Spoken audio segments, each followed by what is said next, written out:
Good day, everyone. It's a great pleasure for me to introduce our speaker today, who is going to talk about the teacher and the school curriculum. This is a subject in which we should all deeply interested because a curriculum does much more than guide lessons in math, reading, and history. It can benefit school just as much as students, from teachers to administration, and it can help schools connect with parents and the community around them. Let's welcome Dr. Rhea Shapno Lopez. Hello everyone. Our topic for today is about curriculum development. And here is our learning outcomes. Define curriculum from different perspectives. Explain and summarize the curriculum development process and models. Define curriculum mapping as part of curriculum designing. Explain the process of curriculum implementation and analyze the different types of curriculum innovation. Let us define first what is curriculum. The word curriculum has been derived from the Latin word currere, which means race or course. Hence, etymologically, curriculum means distance, path or way to be covered. In a narrow meaning of curriculum, it means course of study, list of content to be taught, and subject matter. Curriculum is a systematic organization of course sequences of subject required for graduation or certification in a major field of study.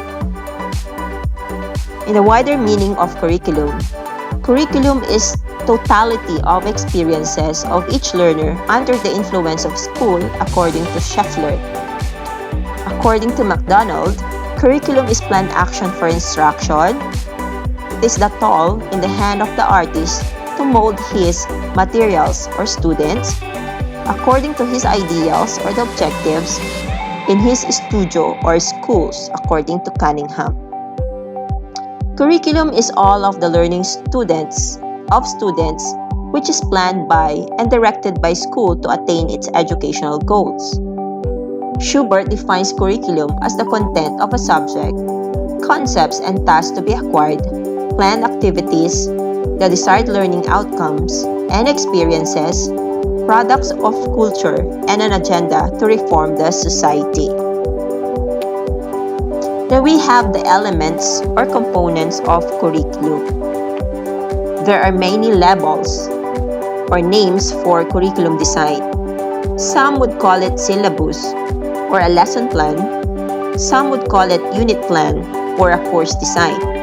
Whatever is the name of the common components, for all of them are almost the same. However, some schools, institutions, or departments may add other minor parts or trimmings for the design. In general, a curriculum has 4 important elements. These elements must be present in all curriculum documents or before a document can be called curriculum. These 4 elements are objectives, content or subject matter, learning experiences, evaluation.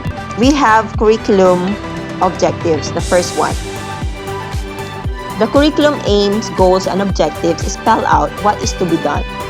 It tries to capture what goals are to be achieved, the vision, the philosophy, the mission statement, and objectives. Further, it clearly defines the purpose and what the curriculum is to be acted upon and try to drive at. When we say objectives or intended learning outcomes are the reasons for undertaking the learning lesson from the student's point of view.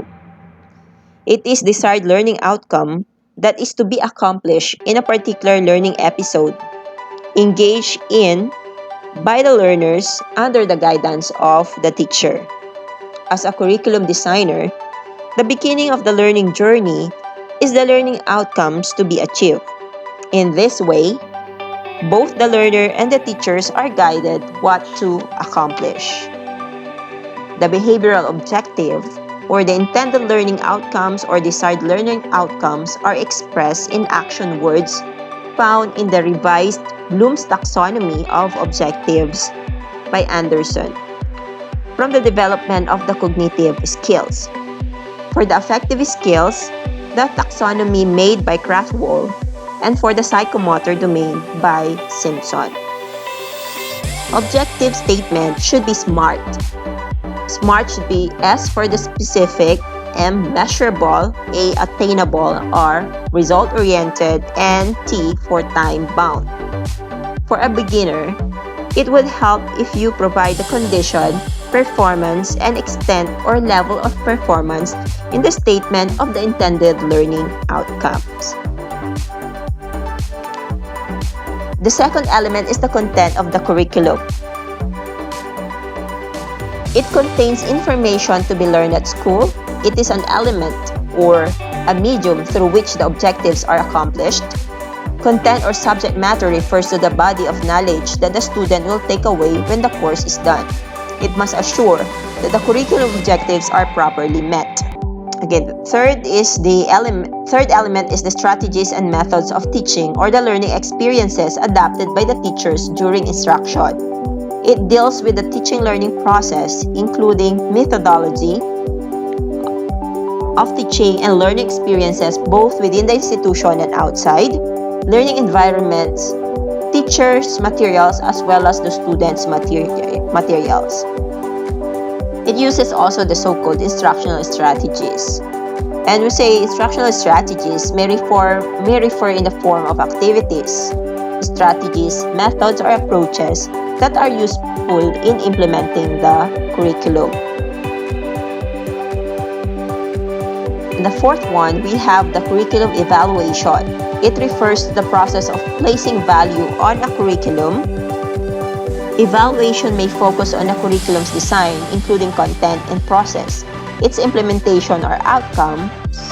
It identifies the quality of effectiveness of the program, process, and products of the curriculum. So learning occurs mostly or most effectively when students receive feedback. For example, when they receive information on what they have and have not already learned, the process by which this information is generated in assessment. So it is in the three forms. We have the self-assessment, peer assessment, and teacher assessment. Self-assessment is through which students learn to monitor and evaluate their own learning, while peer assessment is the students provide feedback on each other's learning. And for the teacher assessment, in which the teacher prepares and administers tests and gives feedback on the student's performance. Next, we have the so-called curriculum design. Curriculum design refers to the structure or organization of the curriculum, and curriculum development includes the planning, implementation, and evaluation processes of the curriculum. Curriculum model guide these processes. There are essential questions to be considered in curriculum designing. The first one is, what is curriculum design? What questions did Tyler pose for guiding the curriculum design process? What are the major curriculum design models, and what unique element did Goodland add to his model? In addition to the learner, what did Hilda Taba add to her model? Okay, to dig deeper, the meaning of curriculum design. Curriculum design is largely concerned with issues such as what to include in the curriculum and how to present it in such a way that the curriculum can be implemented with understanding and success. Therefore, curriculum design refers to how the components of the curriculum had been arranged in order to facilitate learning. Curriculum design is concerned with issues of choosing what the organizational basis or structural framework of the curriculum is, and the choice of a design often implies a value position. As with the curriculum-related concepts, curriculum design has a variety of definitions. It depends on the scholars involved. For example, Dahl, 1992 says that curriculum design is a way of organizing that permits curriculum ideas to function. She also adds that curriculum design refers to the structure or pattern of the organization of the curriculum. The curriculum process result or the curriculum design process results in a curriculum document that contains the following. Of course, the statement of purpose or purposes, the instructional guide that displays behavioral objectives and content organization in harmony with school organization, a set of guidelines or rules governing the use of curriculum, and an evaluation plan. Thus, curriculum is designed to fit the organizational pattern of the school or institution for what it is intended. How a curriculum is conceptualized, organized, and developed and implemented depends on a particular state's or district's educational designs. Whatever design is adopted depends on the philosophy of education. There are several ways of designing school curriculum. This includes subject-centered, learner-centered, integrated or broad fields. When we say broad fields, this is a combination of related subjects into one field of study. So let's talk first about the student-centered curriculum design. This is a curriculum design that focuses on the content of the curriculum. The subject-centered curriculum design corresponds mostly to the textbooks because textbooks are usually written based the specific subject or course. Henry Morrison and William Harris are the few curricularists who firmly believed in this design. As practice, school hours are allocated to different school subjects such as science, mathematics, language, social studies, physical education, and others. This is also practiced in the Philippines because a school day is divided into class period, a school year into quarters or semester. So most of the schools using this kind of structure and curriculum design aim for excellence in the specific subject discipline content.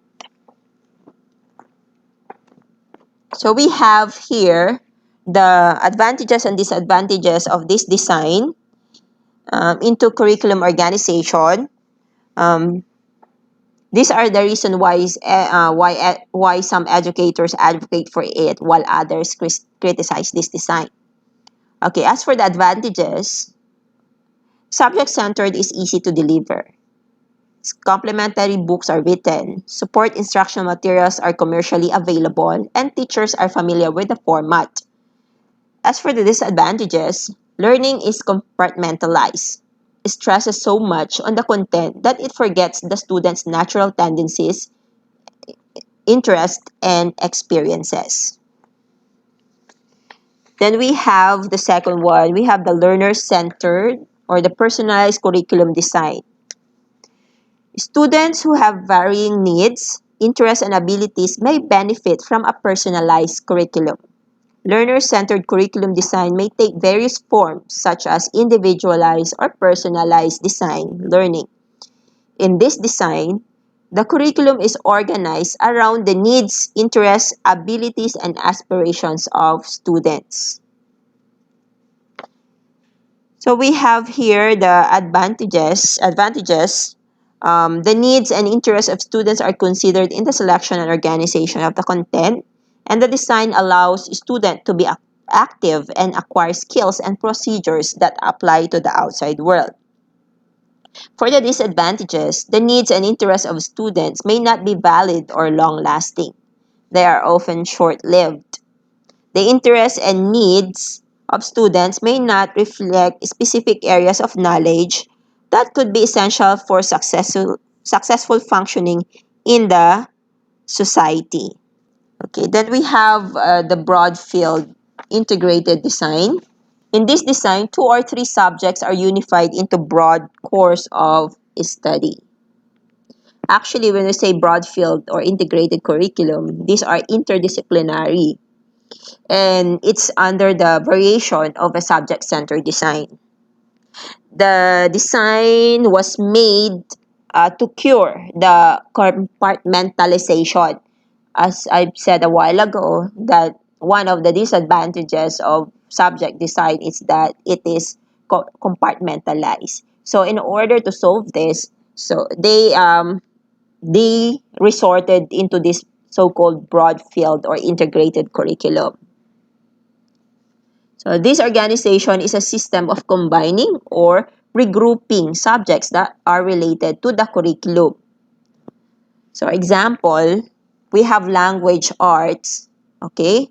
Um, Incorporates reading, writing, grammar, literature, speech, drama, and international languages. And for the general science, includes natural and physical sciences, physics, chemistry, geology, astronomy, physical, geography, zoology, botany, biology, and physiology. Other includes environmental education and family life education. Then the third one is the problem-centered design. Okay, advocated by Spencer, Fonse, and Bossing. This design draws on social problems, needs, interests, and abilities of the learner.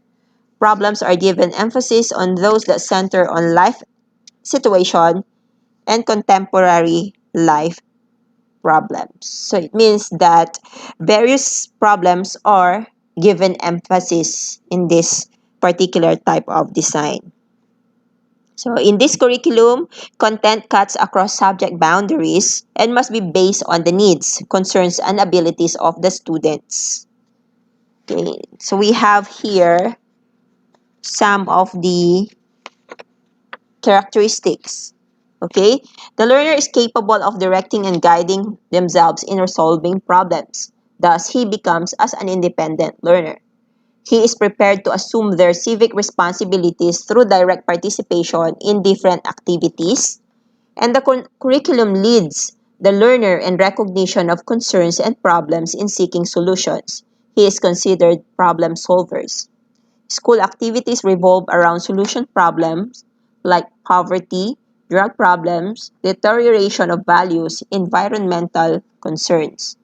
And it utilizes case study as a method of teaching, utilizes practical work as a solution to the problem.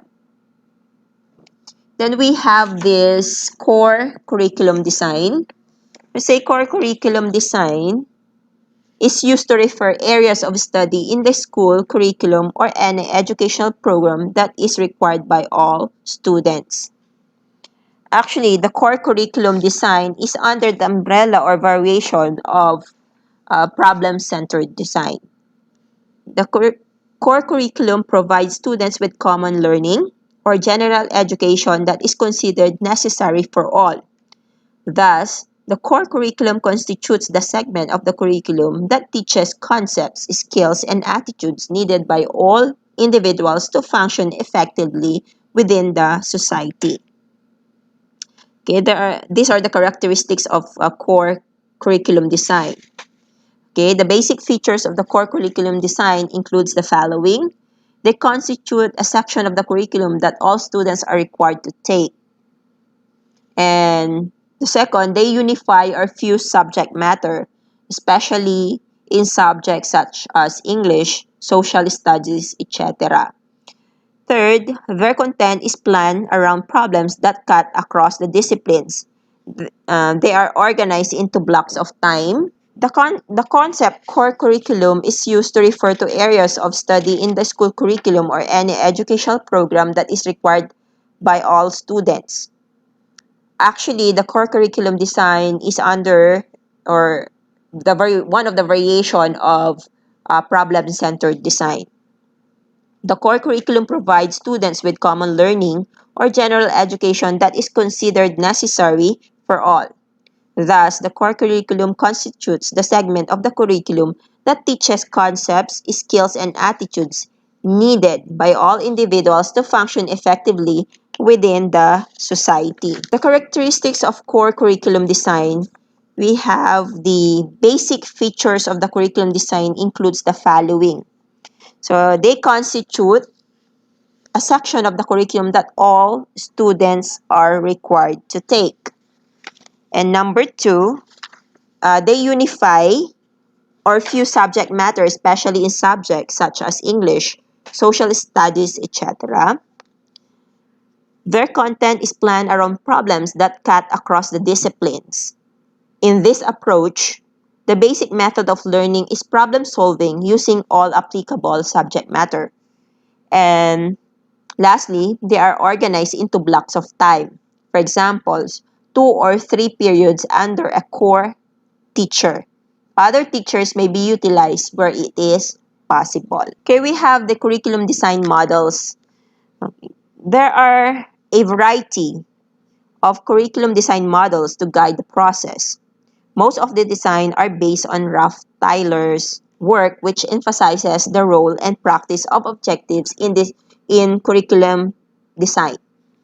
Ralph Tyler model is based on the following 4 fundamental questions he posed for guiding the curriculum design process.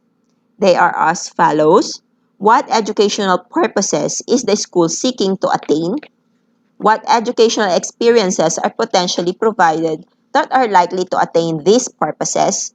And how can these educational experiences be effectively organized? And how can we determine whether these purposes are being attained? In implying Tyler's curriculum design, the process begins with the framing of objectives for the curriculum. Because of its emphasis on the importance of objectives, it is considered as an objective-based model. This process starts with analyzing the information from the various data sources. Okay, data sources comes from the contemporary life or society, learners' needs and interests, and subject matter or the specialists. From these sources, the designer developed general objectives.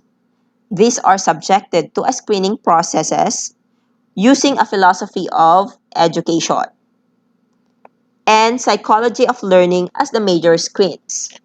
Social values are also used as a screen, but sometimes these are subsumed in the philosophy of education.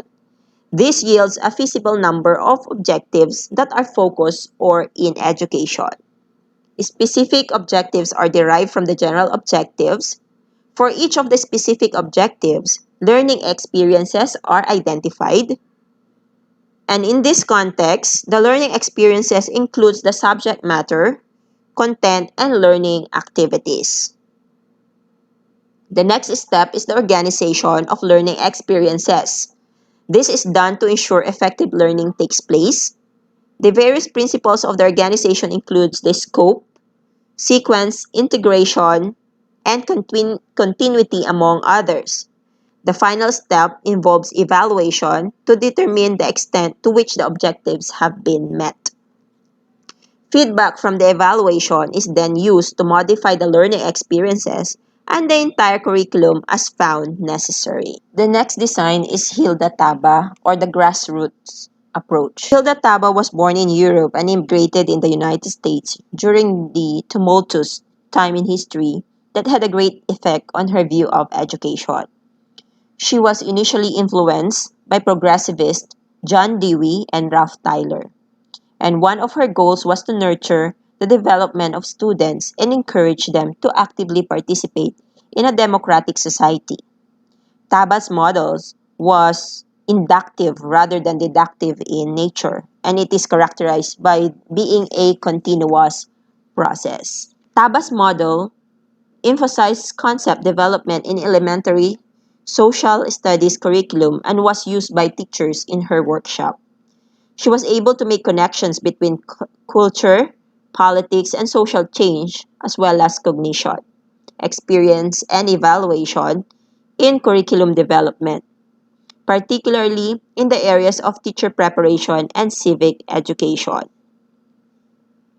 Here, Tauba promotes the down-top model or grassroots approach.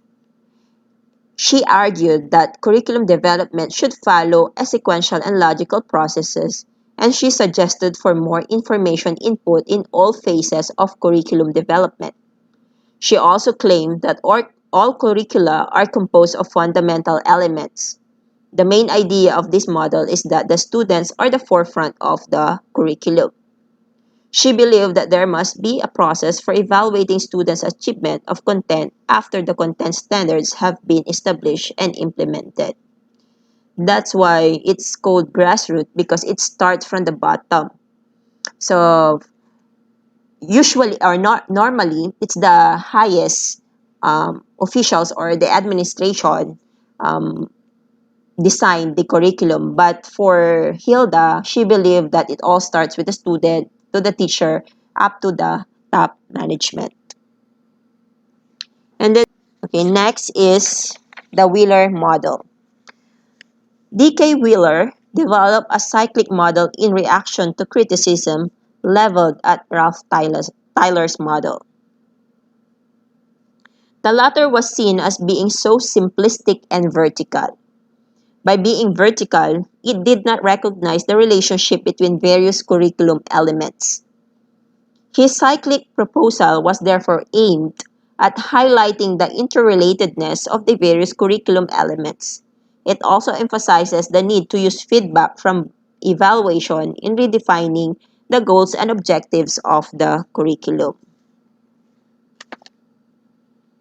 Then we have the John Kerr's model. John Kerr, a British curriculum specialist in the 1960s, was particularly concerned with the following issues: objectives, knowledge, school, learning experiences, and evaluation. Kerr model is in many ways similar to that of Ralph Tyler and Wheeler. The difference is the emphasis on the interrelatedness of the various components in terms of the flow of data between each component. The next topic is curriculum mapping. Curriculum mapping is a process or procedure that follows curriculum designing. It is done before curriculum implementation or the operationalization of the written curriculum. This process was introduced by Heidi Hayes Jacobs in 2004 in her book Getting Results with Curriculum Mapping. This approach is an ongoing process or work in progress.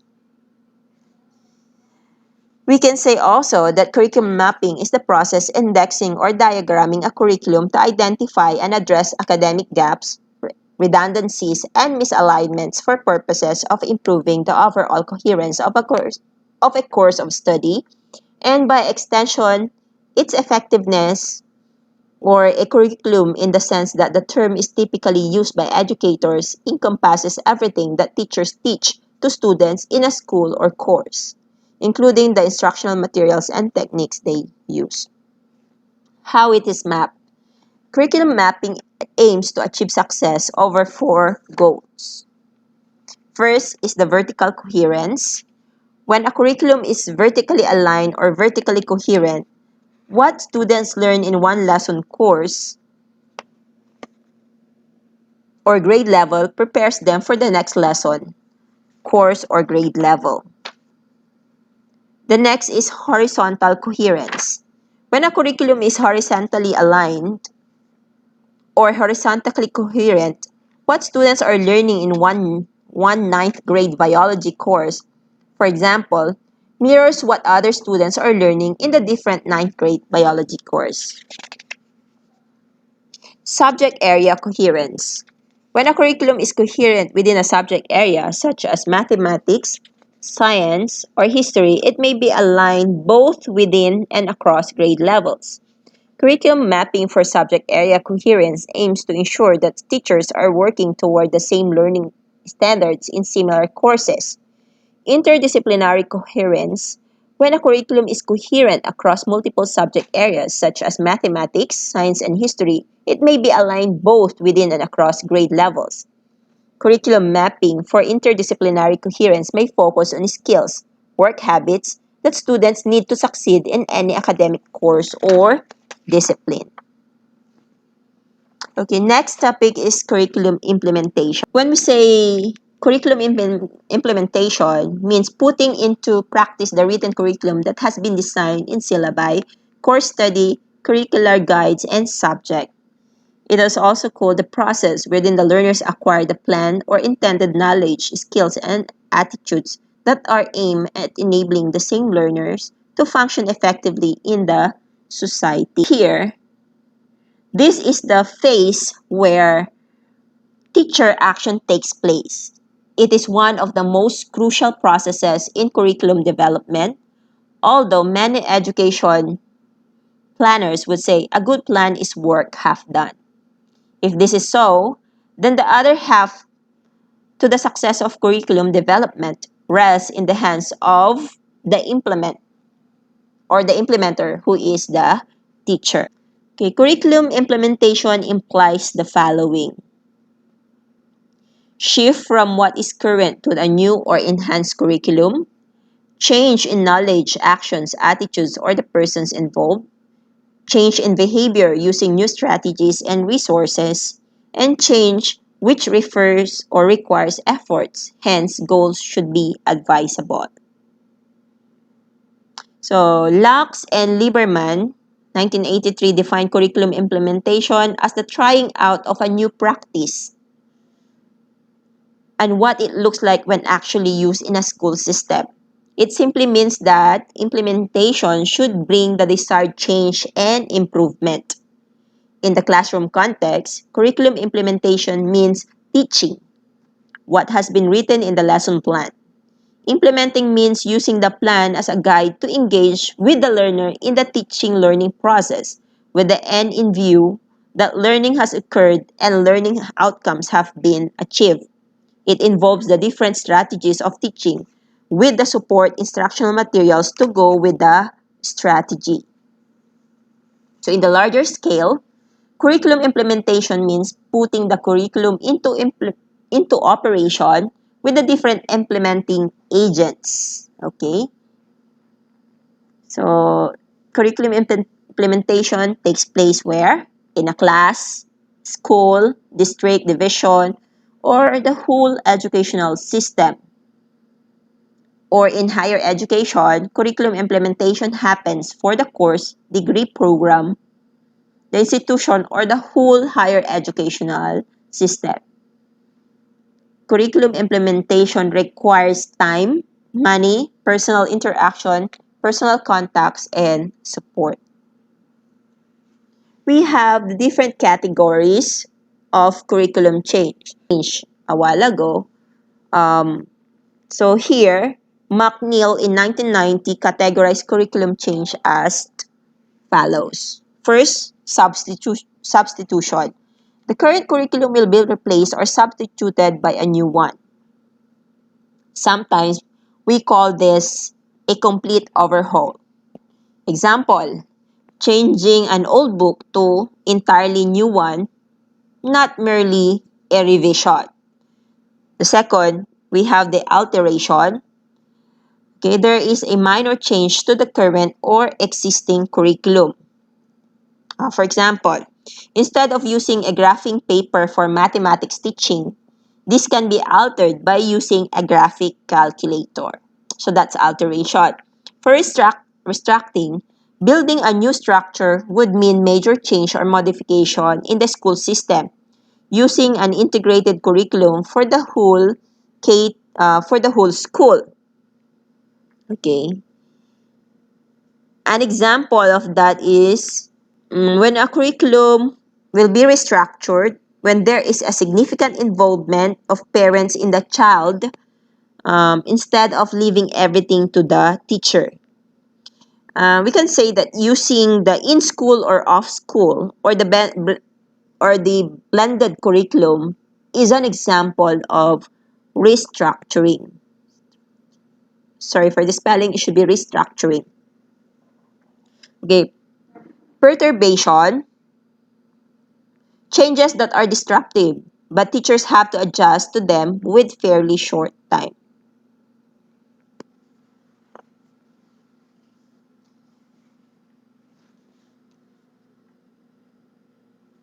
Categories of curriculum change. According to McNeil in 1990, he categorizes curriculum change as follows.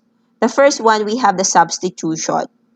The current curriculum will be replaced or substituted by a new one. Sometimes we call this as complete overhaul. For example, changing an old book to an entirely new one. Not a revision, but in changing it to entirely new one is an example of substitution. Then we have the alteration. There is a minor change to the current or existing curriculum. For example, using graphic paper for mathematics teaching into a graphic calculator. So that's alteration. The third is restructuring. Sorry for the spelling. Building a new structure would mean change or modification in the school system. Using an integrated curriculum for the whole school, for example, for K to 12, requires the primary and secondary levels to work as a team. Another example that a curriculum will be restructured when there is a significant involvement of parent in the child's instead of leaving everything to the teacher. Using the in-school, off-school, or the blended curriculum are example of restructuring.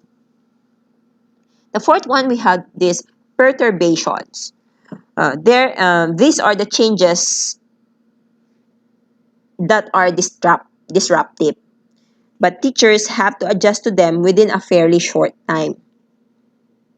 For example, the principal changes the time schedule because there is a need to catch up with the national testing time, or the dean shortens his schedule to accommodate unplanned extracurricular activities.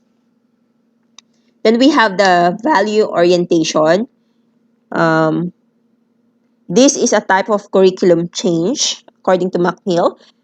Perhaps this classification will respond to shift in the emphasis that the teacher provides, which are not within the mission or vision of the school, or vice versa. For example, new teachers who are recruited in religious schools give emphasis on academics and forget the formation of values or faith, need a curriculum value orientation. Likewise, all teachers in the public schools undergo teacher induction program, which is a special curriculum for the newly hired teacher. Okay, then regardless of the kind of change in curriculum and implementation, the process of change may contain three important elements. Okay, as a process, curriculum implementation should be developmental, participatory, and supportive. It should be developmental in the sense that it should develop multiple perspectives, increase integration, and make learning autonomous, created a climate of openness and trust, and appreciate and affirm strength of the teacher. There should be teacher support in trying new tasks, reflection on the new experiences and challenges. Okay, there are simple stages in the developmental change. The first is the orientation and preparation. The initial of use of very mechanical or routinary. However, as the skills are honed and mastery of the routine is established, then refinement follows. Okay, this means adjustments are made to be better meet the needs of the learners and achieve the learning outcomes. In this step, there will be continuous reflection, feedback, and refinement. The second one is the participatory. For curriculum implementation to succeed, it should be participatory, especially because other stakeholders like peers, schools, or school leaders, parents, and curriculum specialists are necessary. Characteristics of teachers' style, commitment, willingness to change, skills, and readiness are critical to implementation. This should be coupled with organizational structure, principal style, student population, characteristics, and other factors. Trust among key players should also be sought, as this is a positive starting point. Okay. Then we have supportive. Supportive curriculum implementation is required in the process of change. Material support like supplies, equipment, conducive learning environment like classrooms and laboratory should be made available. Likewise, human support is very much needed also. The school leader or head should provide full school or institutional support in the implementation of the new curriculum. They too have to be trained or to train to understand how to address curriculum change as part of their instructional as well as management functions. Then we have curriculum stakeholders. Learners are at the core of the curriculum. Teachers as curricularies. School leaders are curriculum managers. Parents, community as the curriculum resources and a learning environment, and other stakeholders in curriculum implementation and development.